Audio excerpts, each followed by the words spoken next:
tal? Buenas noches. Bueno, continuamos con la clase de oftalmo y vamos por la segunda parte, aparato lagrimal y su patología. Okay. En aparato lagrimal hay muchas cosas puntuales, no es muy variada la patología como en otras partes, pero vamos a hacer lo más puntual posible para que sea lo más rentable para ustedes. Primero, producción. Glándula lagrimal principal y su ducto, glándulas lagrimales accesorias. Acuérdense, la glándula lagrimal, su principal producto es el agua, ¿ok? El agua que puede producir, ¿ok?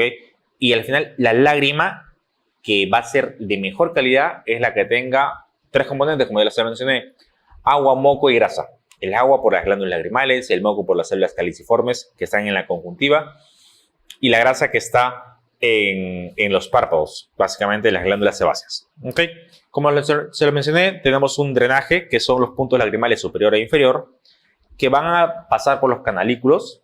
Básicamente, si tenemos un párpado, ¿okay? Vamos a tener un punto superior e inferior. Van a pasar por los canalículos, vamos a llegar a un saco lagrimal y esto se va a continuar con el conducto lacrimonasal, ¿ok? Y acá lo vemos mejor. Tenemos los dos puntos lagrimales, los canalículos, el canalículo común, el saco, el conducto lacrimonasal, y adivinen dónde va a desembocar: en el meato nasal inferior. Por eso cuando lloramos, pues ¿por qué decimos que moqueamos? Pues por esto, porque termina en el meato nasal inferior, ¿ok? El aparato lagrimal también tiene glándulas accesorias, ¿ok? Que están distribuidas por toda la parte interna, ¿ok? Y eso tenemos que saberlo, ¿ok? Son muy poco diferenciadas, pero existen, ¿ok?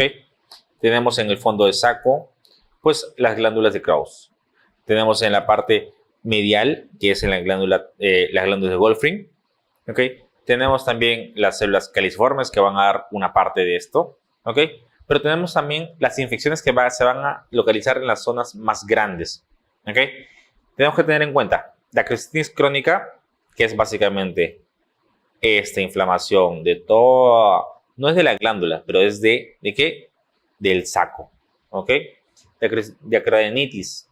Esto es básicamente la inflamación de la glándula, ¿ok? Acuérdate, cistitis es básicamente el canalículo. Adenitis es de la misma glándula. Adenitis de la misma glándula, ¿ok? Y así podemos diferenciarlo. La acrocistitis.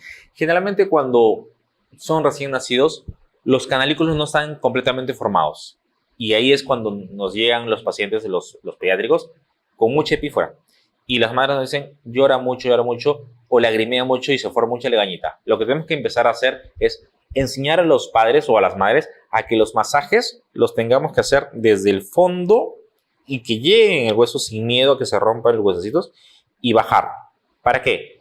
Para que como un efecto de compresión, podamos abrir esos canalículos y formar y obligar que se formen más rápido. ¿Okay?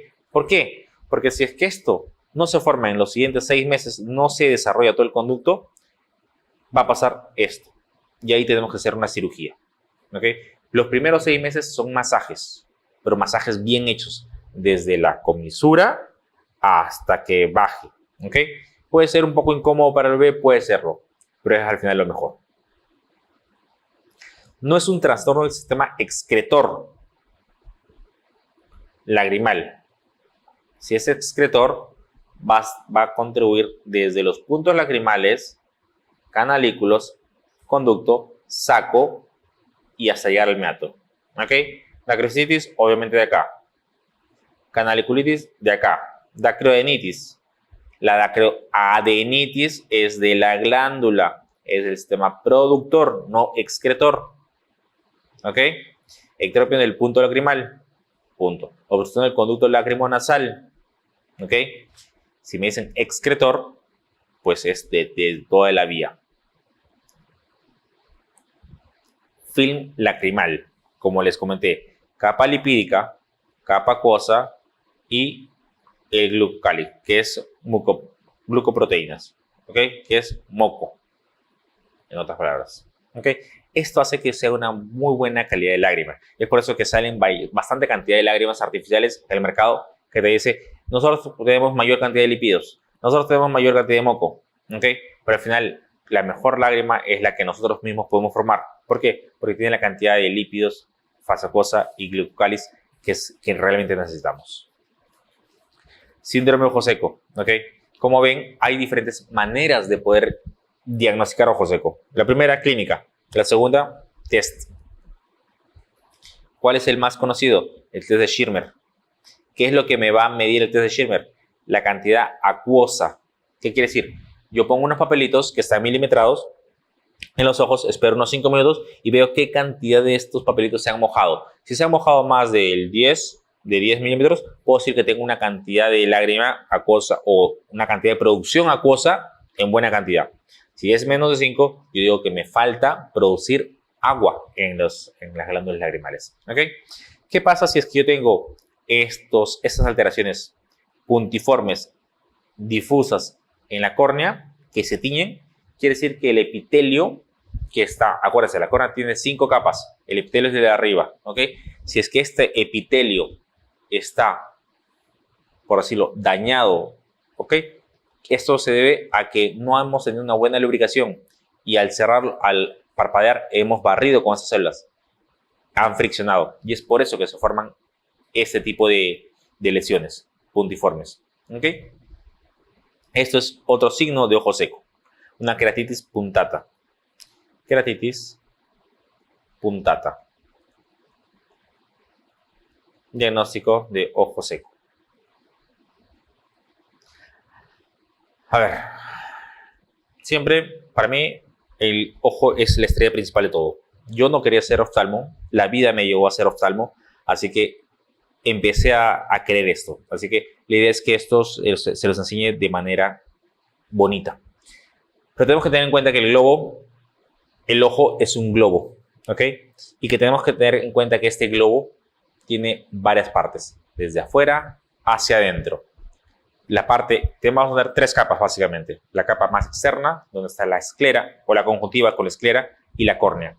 La parte medial, donde va a estar la uvea, ¿ok? Y la parte interna, donde va a estar la retina. Vamos a ir desenvolviendo cada una de estas fases. Tenemos que tener en cuenta en la parte anterior del ojo vamos a encontrar una cámara, que es esta, cámara anterior. ¿Por qué va a estar delimitada? De la córnea y el iris. Otro corte. Discúlpeme si es que no sé dibujar. ¿Ok? Córnea, iris. Si se dan cuenta, acá hay un ángulo que se forma entre la córnea y el iris. Este es el ángulo iridocorneal. Es así yo cómo puedo distinguir si un glaucoma es de ángulo abierto o de ángulo cerrado. Porque mediante un examen puedo medir esto. Si es más de 20 grados, digo, es un ángulo abierto. Si es menos de 20 grados, es un ángulo cerrado. ¿Ok? ¿Fácil? Fácil. El iris. Está ahí. Tengo el cristalino. ¿Quién sostiene el cristalino? Las ónulas. ¿Ok? Esto viene así y así. ¿De acuerdo? Debajo del iris, ¿qué está? Está el cuerpo ciliar o los procesos ciliares. ¿Ok? ¿Qué quiere decir? En esta parte yo tengo mi cámara anterior. Debajo del iris y por encima del cristalino yo tengo mi cámara posterior. ¿Ok? Y debajo, ¿qué tengo? La cavidad vítrea. ¿Ok? Estas estructuras, ¿para qué me sirven? Los cuerpos ciliares, para formar el humor acuoso. ¿Ok? El humor acuoso se forma en los cuerpos ciliares. ¿Y cómo va? Forma líquido, sale por la cámara posterior, sale hacia la cámara anterior y se va hacia ¿dónde? Al ángulo iridocorneal. Y esa es la fisiología del humor acuoso. ¿Ok? ¿Qué quiere decir? Que si se forman 10 de humor acuoso, también se tiene que observar 10 de humor acuoso. ¿Para qué? Para que la presión intraocular esté entre 8 y 21. ¿Ok? Hasta acá es fácil recordar.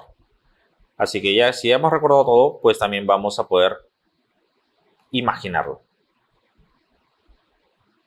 Vamos a borrar esto.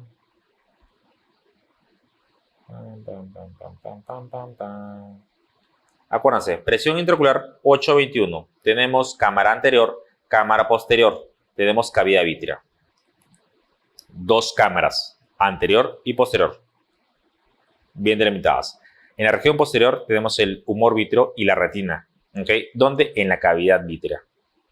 La capa más externa son la córnea y la esclera. La capa media es la uvea y la capa interna es la retina. A grosso modo, ¿ok? Acuérdense que la córnea tiene 5 capas. Acuérdense que la retina tiene 10 capas, ¿ok? Es necesario que se lo sepan. Es necesario que se sepan lo de la córnea. 5 capas. A, B, C, D, E. A de arriba. Arriba siempre está el epitelio. B es la capa de Bowman. C, donde hay colágeno. ¿Dónde hay colágeno? Donde hay estroma. D es la capa de Descemet. E es donde está el endotelio. ¿Ok? ¿Qué es lo que le da la transparencia al ojo? El endotelio. ¿Cuál es la capa más gruesa de la córnea? El estroma. ¿Cuál es la capa más superficial? El epitelio. Dimensiones de la córnea. ¿Ok?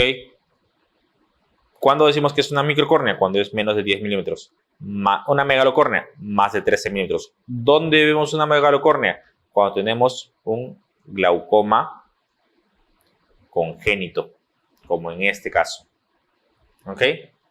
¿Qué pasa? Como el cuerpo de todo niño es muy elástico, y el glaucoma, acuérdense que es una patología en la cual la presión sube generalmente.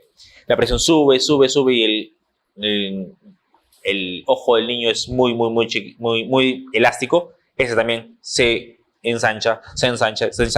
Y por ende, la córnea también crece. Es por eso que estos niños tienen un ojo más grande, un buftalmo, ¿ok? Y obviamente también tiene una megalocórnea. Acuérdense, tenemos dos lentes naturales en el ojo. La córnea es un lente, el otro lente se llama cristalino. ¿Cuál es el lente que tiene mayor poder dióptrico o mayor poder? La córnea. ¿Cuánto? Aproximadamente, acá le ponen 43, más o menos 44, ¿ok? Para que sea más fácil para aprenderlo. Y el cristalino, ¿cuánto tiene? 22 aproximadamente. En total, ¿cuánto de poder dióptrico tiene el ojo? 66. ¿Quién consume mayor poder dióptrico? La córnea. ¿Pero por qué entonces se opera solo el cristalino? Por la catarata. Porque es mucho más fácil operar una catarata que demora 10 minutos a conseguir una córnea nueva, que primero que tenemos que tener un trasplante de un paciente que ha fallecido. ¿Ok? En cambio, el cristalino se reemplaza con un lente intraocular. Muy fácil. Capas de la córnea, ya se lo mencioné. Epitelio, Bowman, colágeno, Descemet y endotelio. Fácil. A, B, C, D, E. ¿Quién ocupa el mayor porcentaje? El estroma. En el epitelio, acuérdense, es un epitelio estratificado no queratinizado, ¿ok? Que tiene 3 capas que miden estos, ¿ok? Una capa de células basales, 3 capas de células aladas y una capa de célula endotelial. Lo tienen que saber para que lo sepan, nada más, ¿ok? Lo importante es que es un epitelio no queratinizado, el epitelio, ¿ok? Es lo más importante que tienen que saber. Membrana de Bowman es la membrana basal del epitelio, básicamente. Es una capa acelular. Este es el epitelio y esta es la capa de Bowman. ¿Ok? Capa acelular. Y carece de capacidad regeneradora. ¿Eso le han preguntado? Sí han preguntado. El estroma, el 90% del espesor de toda la córnea.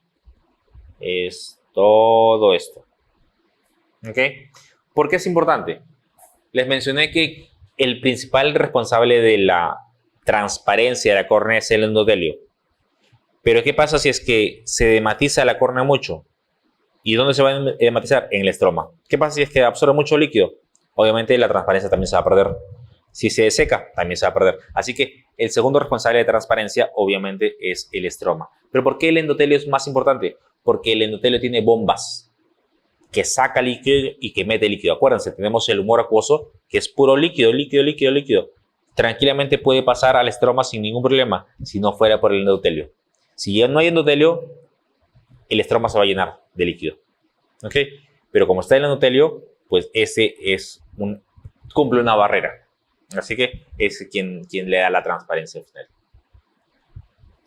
La DSMED. La DSMED básicamente es la membrana del endotelio. Quiere decir que tenemos dos membranas.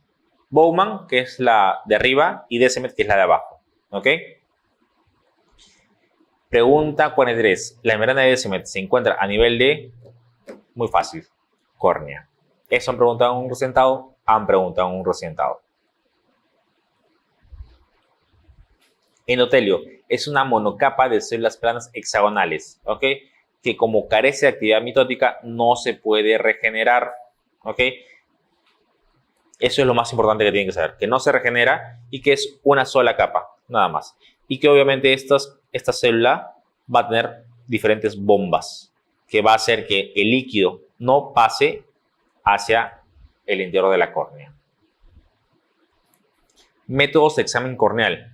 Para ver la córnea tenemos primero la lámpara de hendidura, que es el examen de biomicroscopía, que es básicamente un lente que lo magnifica, un microscopio que lo magnifica. Tenemos los colorantes, como esta fluoresceína, que hace que se vean con una luz de cobalto azul. Podemos ver esta luz media verde. Y la keratometría, que nos sirve para ver si es que la córnea es lo suficientemente regular en toda su circunferencia. Pero acuérdense, la córnea no tiene que ser completamente regular, ¿ok? No es como una pelota, ¿ok? No es circular completamente, es media ovalada, ¿ok? Se dice que es prolata. La topografía, para ver si es que realmente esa conformación es regular en todo su espesor. La paquimetría, ¿para qué me sirve? Para ver el espesor. El espesor normal es de 520 micras, ¿ok? ¿Qué quiere decir eso? Que si tengo una córnea más gruesa, obviamente voy a poder, en un paciente que se quiere operar, por ejemplo, de LASIK, yo voy a poder quitarle más medida. Pero si tengo una córnea más delgada y le quiero operar de una cirugía refractiva, no voy a poder. ¿Por qué? Porque si yo le saco una porción de la córnea, se me va a desestabilizar. ¿Ok? ¿Qué quiere decir? Que para una cirugía refractiva yo tengo que tener un grosor corneal mínimo. ¿Ok? Estesiometría básicamente es para ver la sensibilidad a la elasticidad. Microscopía especular para ver el conteo de células endoteliales. Acuérdense, las células endoteliales son las que le dan la transparencia al ojo. ¿Ok? Y otros exámenes como es VM o OCT del segmento anterior que sí nos dan información, pero no tanto como los primeros. La topografía corneal. Hay enfermedades como esta que se llaman queratocono.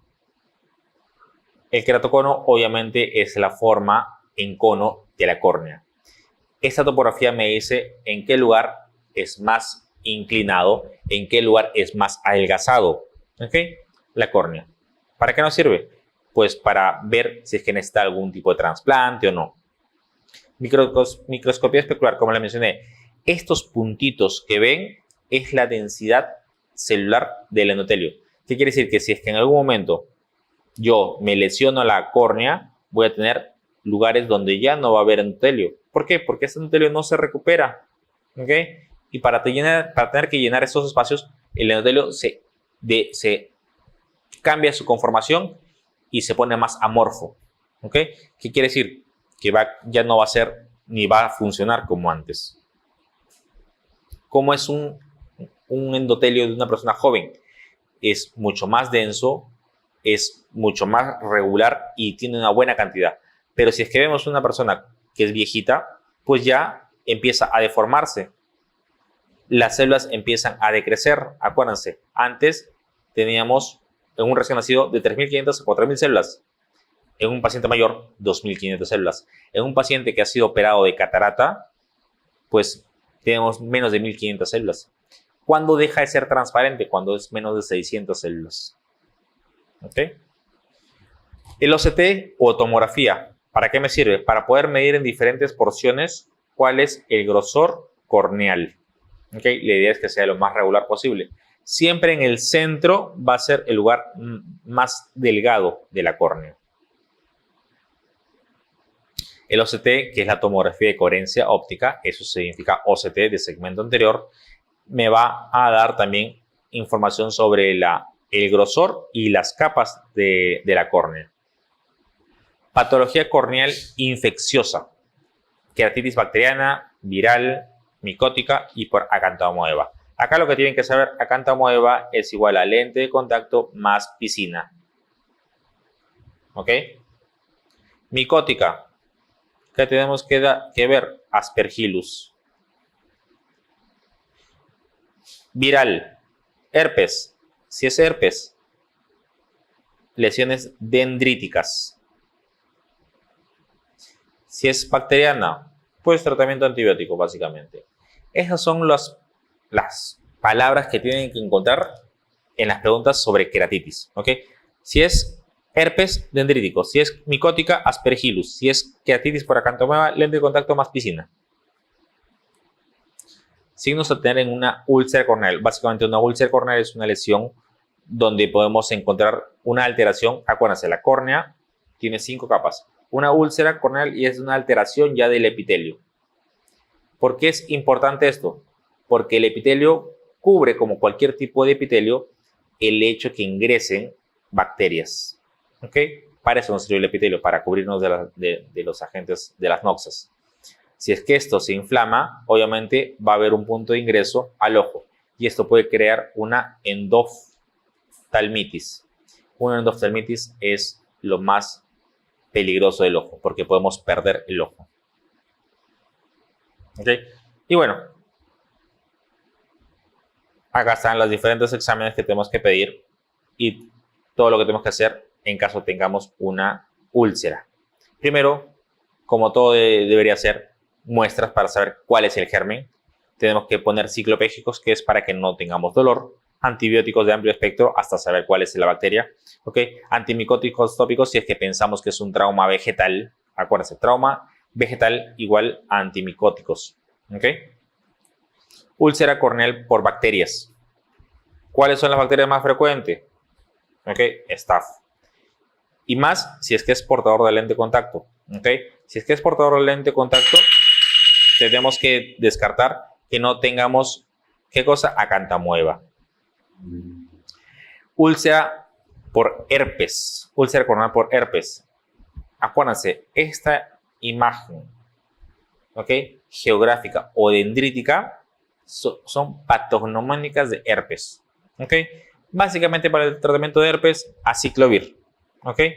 Y eso, pues, el aciclovir de entre 400 miligramos cada 4 horas, que son 5 veces al día. ¿Ok? Y en caso de que esto sea más estromal, pues podemos darle aciclovir de manera profiláctica por un buen tiempo. No hay contraindicación para ello. Úlcera corneal viral, herpes zóster. Acuérdense, inmunodeprimidos, adultos mayores, ¿ok? Y que es recurrente, acuérdense, ¿ok? Inmunodeprimidos y ancianos. Acuérdense, este tipo de herpes va a tener esta característica, hipoestesia, ¿ok? ¿Qué es la hipoestesia? ¿Qué quiere decir? Que si es que yo tengo una lesión en la córnea, no la voy a sentir. Si es que me da una conjuntivitis, no la voy a sentir. ¿Qué quiere decir? Que si es que yo empiezo a tener una cicatrización en la córnea, en la conjuntiva, y empieza a lesionar, no lo voy a sentir. Puedo perder el ojo y no lo voy a sentir. ¿Ok? Es por eso lo importante. Es como un pie diabético. No me doy cuenta hasta que ya me han amputado ojo. Está negro. No me voy a dar cuenta de una herida hasta que ya está negro. Adenovirus. La clínica del adenovirus es muy florida en el sentido de que pues, podemos encontrar estos infiltrados corneales en estroma. ¿Ok? Y tenemos una gama muy amplia de queratitis o de lesiones, pero lo importante es que nos den el cuadro clínico y el antecedente para poder diagnosticar en este tipo de preguntas. ¿Ok? ¿Cómo cuál? Fiebre, antecedente de resfríos en casa. ¿Ok? Es muy importante que nos den estos antecedentes ya que esto nos va a guiar a un diagnóstico.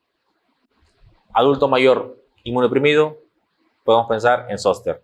Queratitis dendrítica, herpes. Resfríos anteriores, adenovirus. Y no pensemos más. ¿Cuál es la triada acompañada del cuerpo extraño? Si yo tengo un cuerpo extraño en córnea, ¿qué es lo que voy a tener? Primero que el ojo va a querer sacarlo, va a empezar a lagrimear. Acto reflejo. ¿Ok? ¿Qué yo voy a tener? ¿Qué más voy a tener? Voy a tener, mi párpado también va a querer sacarlo. Un blefarospasmo. Y también la luz me va a molestar mucho. Entonces, triada de cuerpo extraño, blefarospasmo, lagrimeo y fotofobia. ¿Ok? Úlcera corneal micótica. Acuérdense, cuando hablamos de hongo, relaciónenlo con trauma vegetal.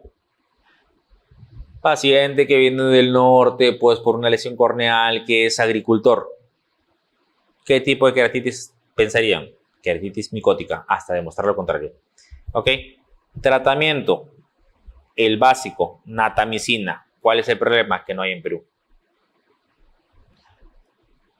Cuando yo hacía la residencia, fui a rotar a México. En México estaban $5 un gotero de natamicina. Cuando lo traje acá y se lo di a un paciente, me dijo, doctor, me está faltando. Ya no tengo más. Tienes que conseguirlo. Lo vendían a 400 soles. Un frasco de 5 mililitros acá en Perú. En ese momento fue, pucha, lo hubiera vendido. Pero bueno, sí, yo no sabía cuánto estaba realmente. Cuando pregunté, un frasco de 5 mililitros de natamicina, 400 soles. Y por lo menos cada paciente que tiene un trauma vegetal necesita de 3 frascos a 4 frascos. Porque si no, pierde el ojo. Y lamentablemente, pues esto le pasa a personas agricultores. ¿Ok? Así que piensen bien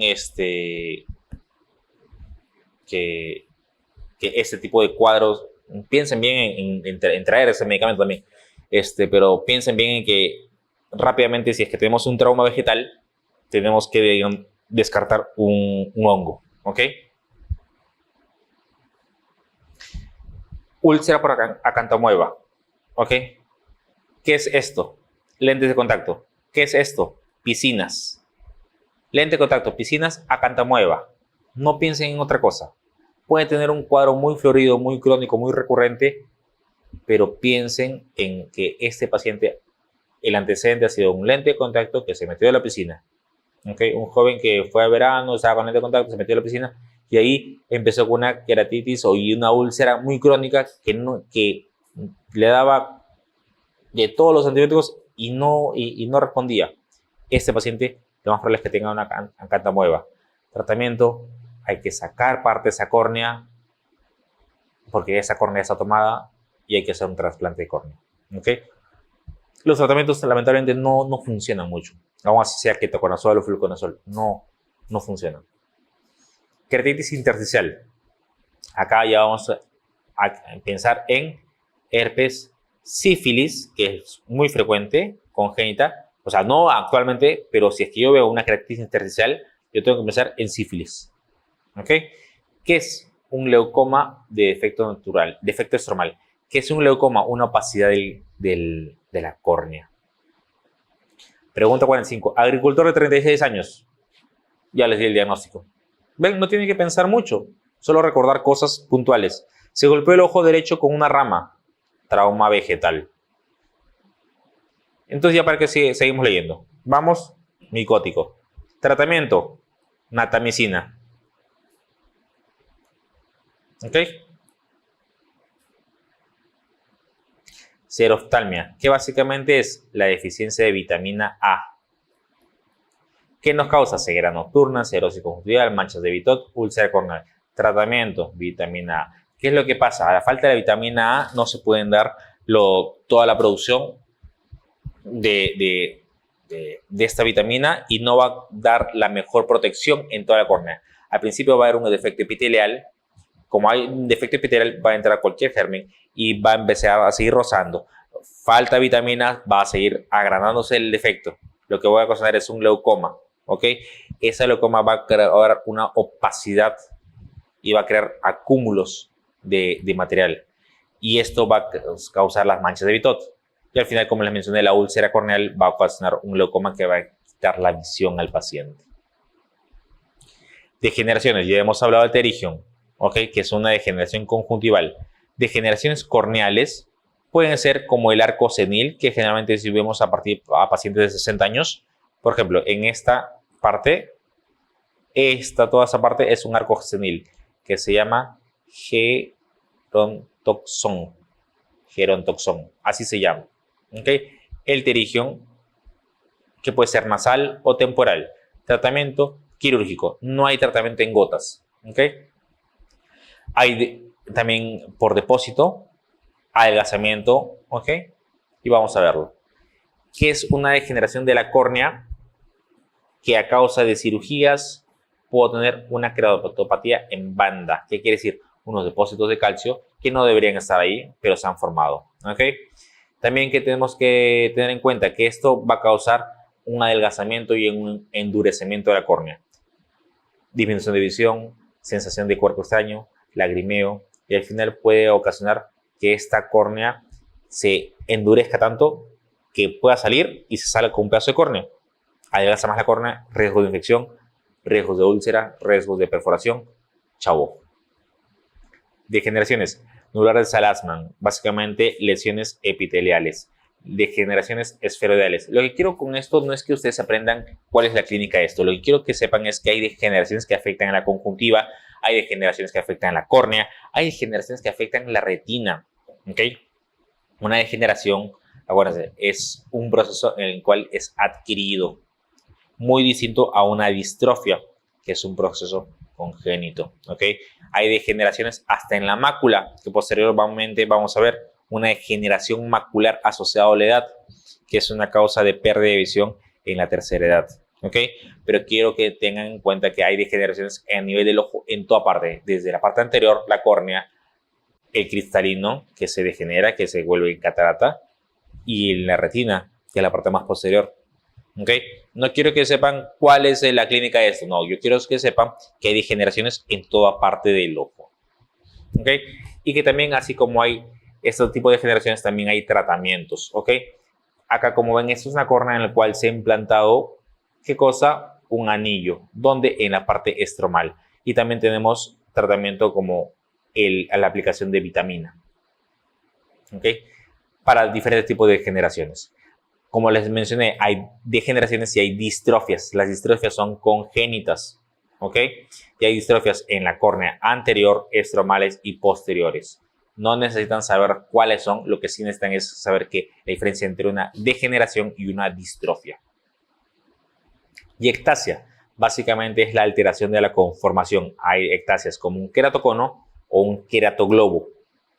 El queratocono, pues, solo en la parte central se adelgaza y hace que protuya. En el queratocono todo se adelgaza y todo protuye.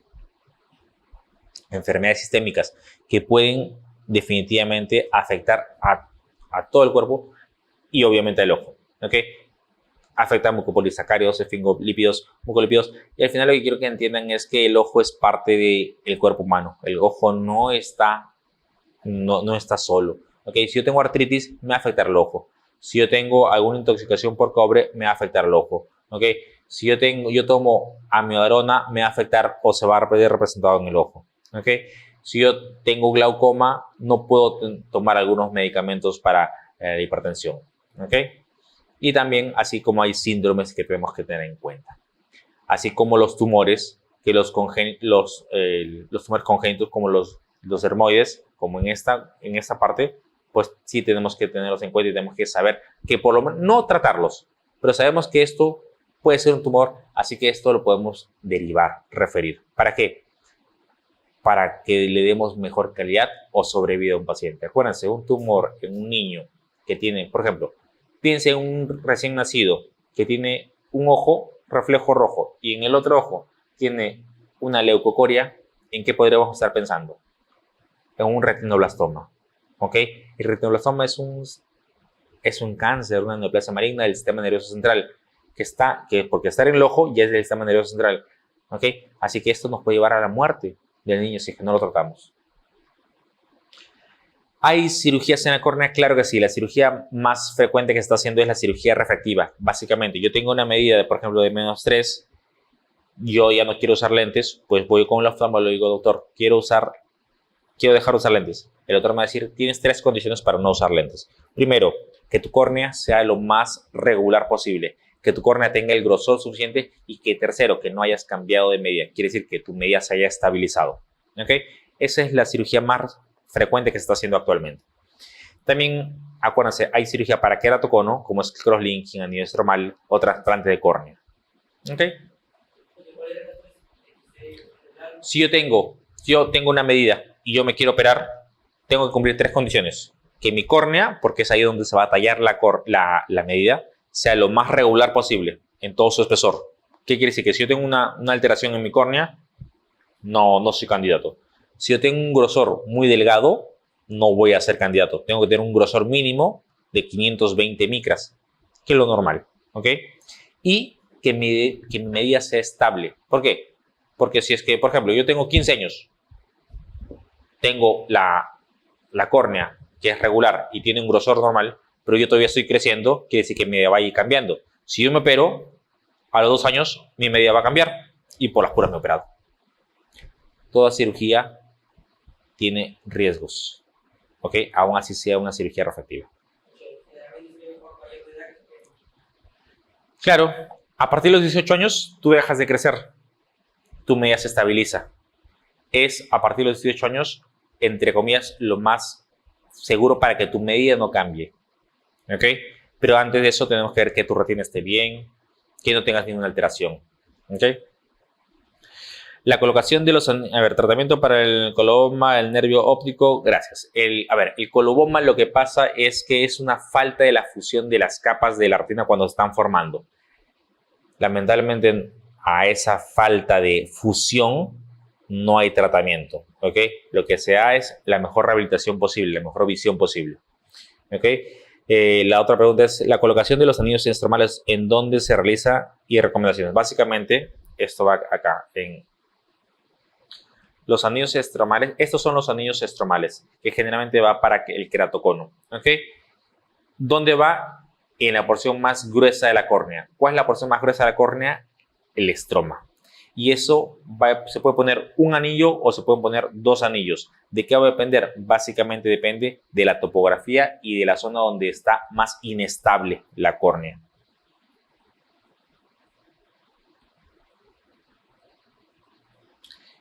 Estos son diferentes tipos de cirugías, algunas que son trasplantes por opacidad de córnea, que básicamente es la principal causa de que se trasplanten las córneas.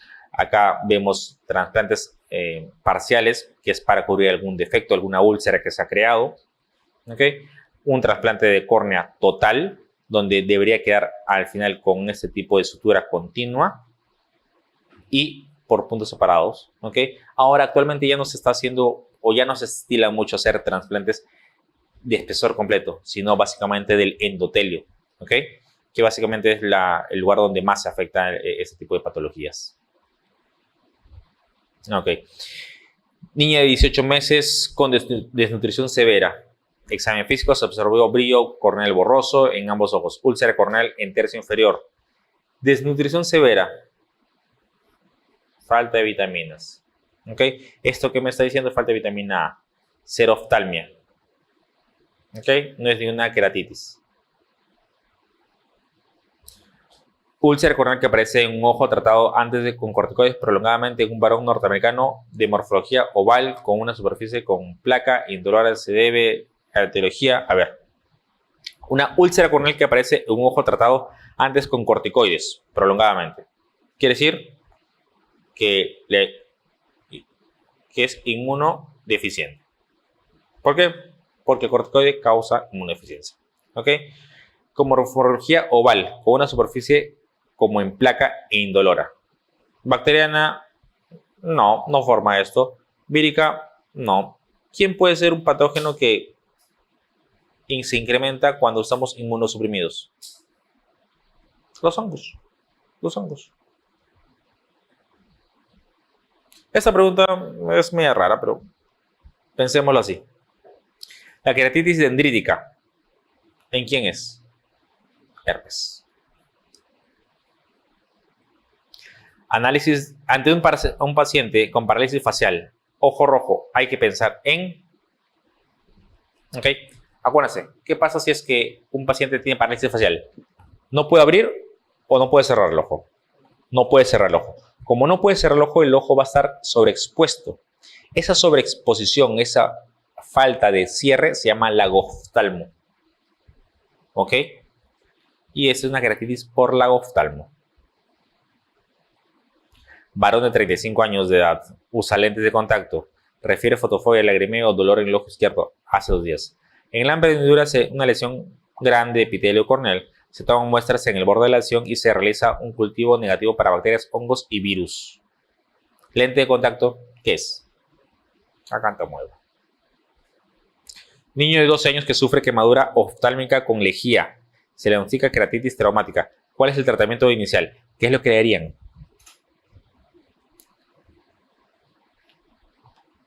Toda sustancia que entre el ojo se tiene que limpiar. Es lo primero que tiene que hacer. Lavado, lavado, lavado, lavado, lavado. ¿Cuánto? Es como decirles, si tengo en cavidad abdominal un poco de pus, ¿con cuánto de líquido lavo? Hasta que salga limpia, hasta que ustedes quieran tomar esa agua. ¿Ok? Así que esto pasa lo mismo. Hasta que los síntomas empiecen a bajar y hasta que se cansen. Esclera y patología escleral. Básicamente ya hemos pasado a la córnea, nos falta la esclera, que es la parte externa del ojo. ¿Ok? La esclera básicamente es un tejido conectivo, es opaco y es blanco, ¿ok? Que vamos a tener como límites a la córnea, en el limbo y en la parte posterior al nervio óptico. Acá tenemos que tener en cuenta la escleritis, que básicamente es la inflamación de la esclera, que esto nos puede llevar a un adelgazamiento y a una perforación.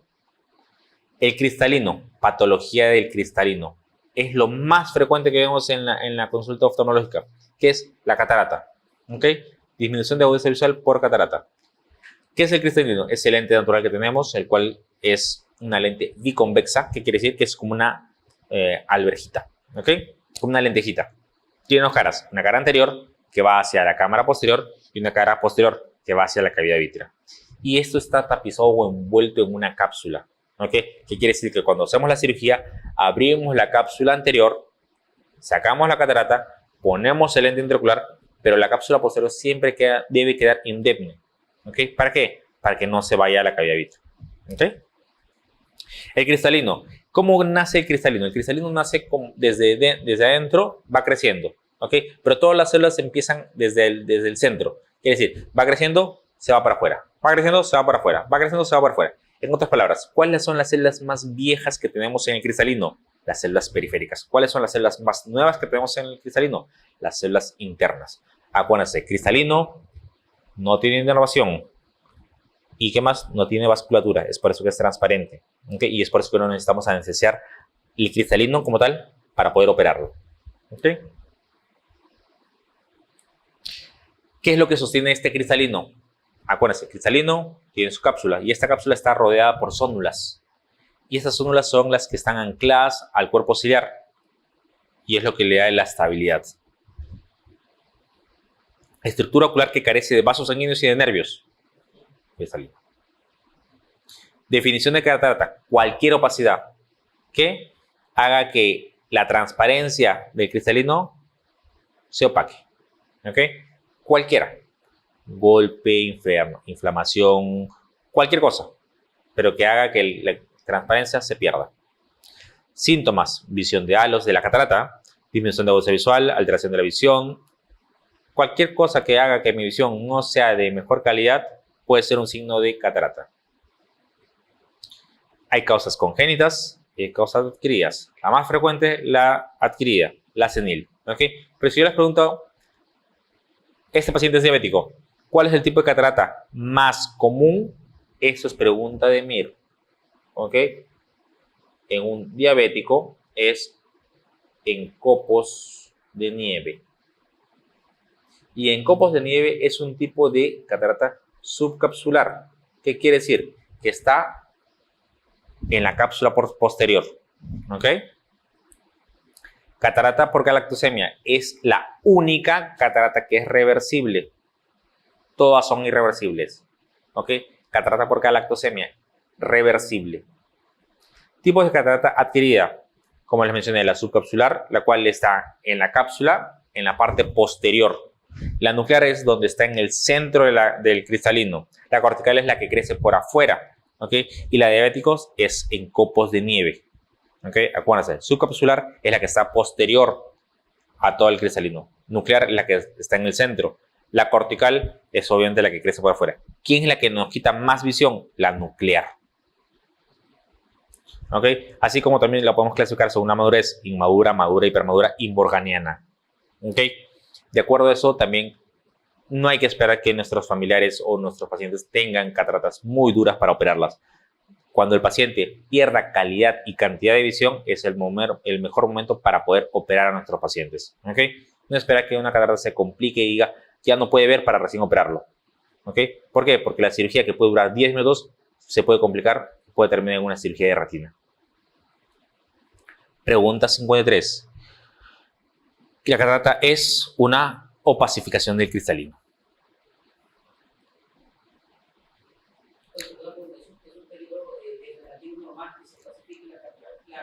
Es algo normal, algo fisiológico. A todos nos va a pasar. Te sale una cana, te empiezan a salir más canas, te empieza a salir catarata, la catarata sigue creciendo.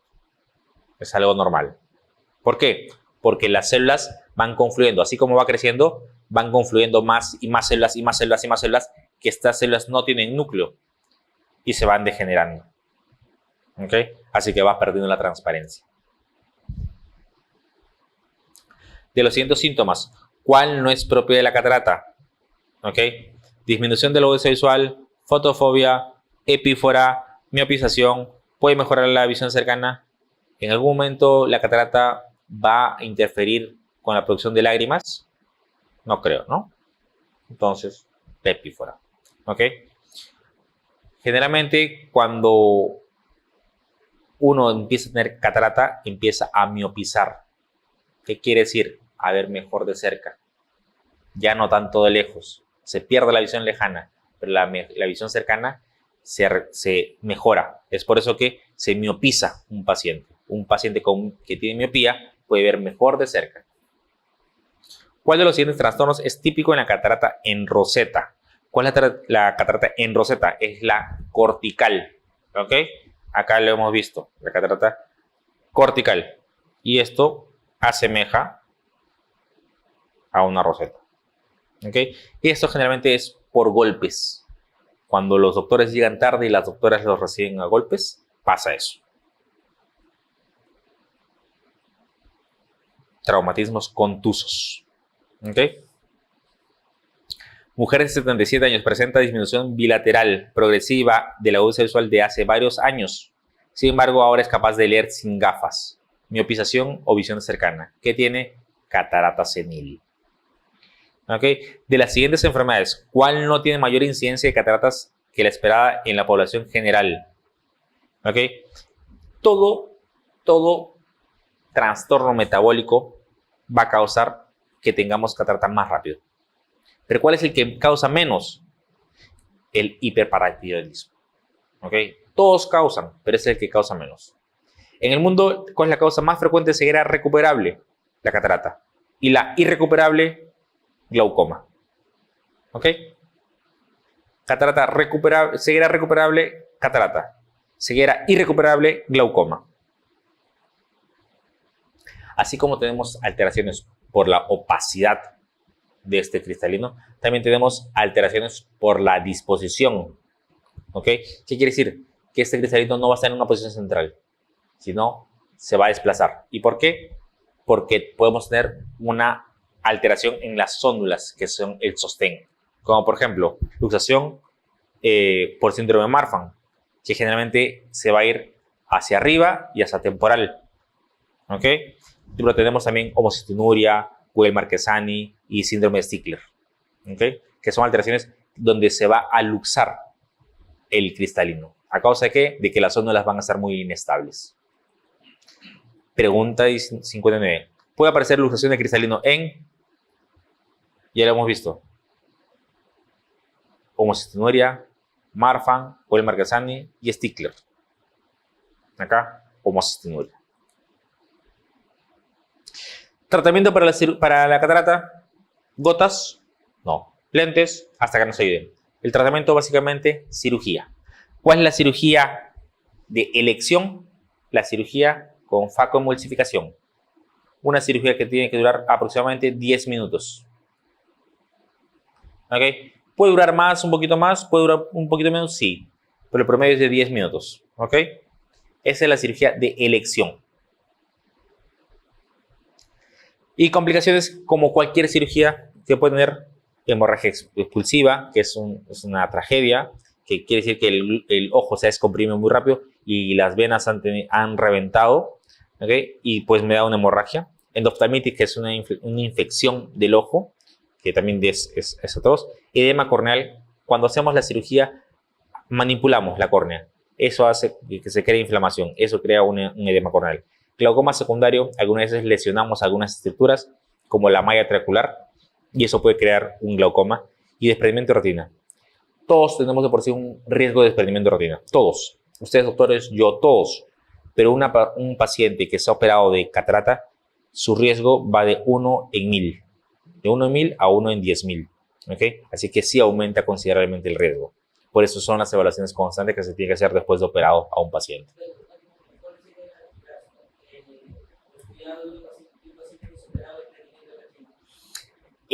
Por ejemplo, yo estoy haciendo la subespecialidad en retina. ¿Okay? ¿Cuál es el protocolo de nuestros pacientes? Las primeras 3 semanas están con un descanso casi estricto después de operado.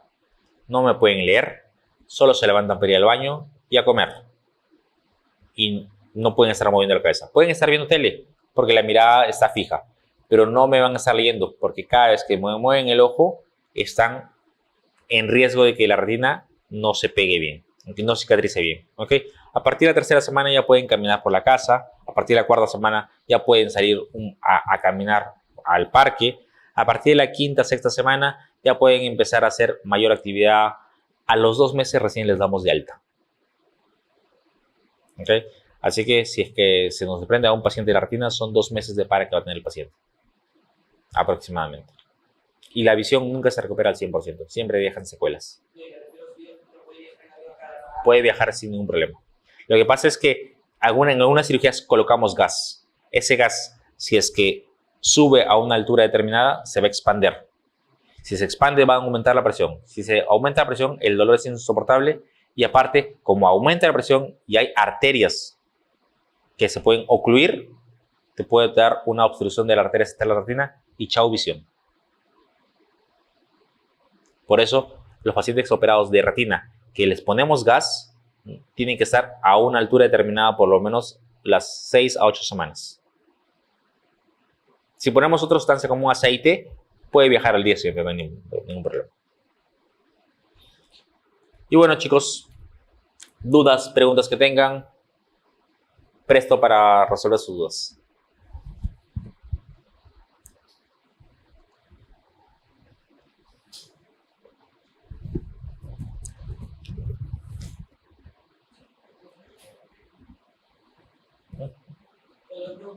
Mi hermano tiene 25 años y tiene visión bastante, pero para operar la vez pasada que se fue, dijo que tiene que llegar a los 40 años por lo menos.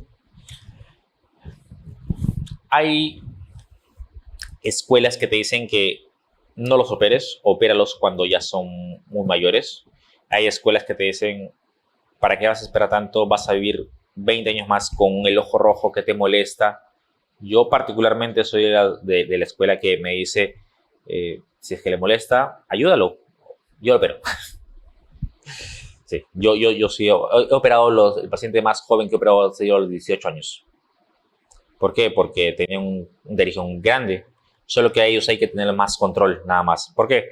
Porque su cuerpo es mucho más reactivo que una persona mayor. Así que puede volver a crecer, sí, hay riesgo. Pero si es que los vas controlando y apenas tú ves inflamación, le das antiinflamatorios, diferentes tipos de terapia antiinflamatoria para que no vuelva a crecer. Pero sí se puede.